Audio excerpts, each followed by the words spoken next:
হতো। সামান্য একটা চেয়ারের আশায় মাথা থেকে টুপি খুলে পকেটে পুরে নিচ্ছি, একটা চেয়ারের আশায় মাথা থেকে টুপি খুলে পকেটে পুরে নিচ্ছি। এর থেকে জঘন্য চরিত্র আর কি হতে পারে?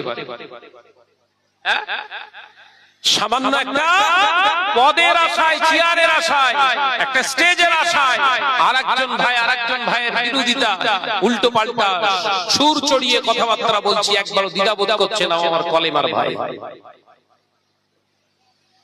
কাদের সঙ্গে শত্রুতা করছো একবার ভাবা দরকার ছিল না? গোটা পৃথিবীতে আজকে মুসলমানরা আমরা নির্যাতিত, নিষ্পেষিত। ওই জন্য নবী বলে গেছেন, বিশ্ব নবী জানিয়ে দিয়েছেন, গোটা পৃথিবীতে নেতা ফলানোর চেষ্টা করবে আমার উম্মতের ভিতরে কিছু মুসলমান নামধারী নেতা হওয়ার চেষ্টা করবে, কিন্তু আল্লাহ তাদের কবুল করবে না, তারা নেতা হবে না। একজনই নেতা হবে। নবী নেতা আবার রেখে গেছেন, নিজে নেতা ছিলেন আর একজন নেতাকে চুনে রেখে গেলেন, একজনই নেতা হবে।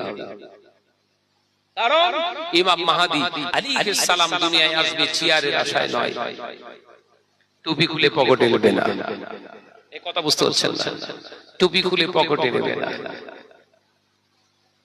দুর্গা উৎসব হচ্ছে, কালী উৎসব হচ্ছে, টুপি মাথায় দিয়ে জুব্বা পরে ওই রাস্তা দিয়ে তিনি যাবেন।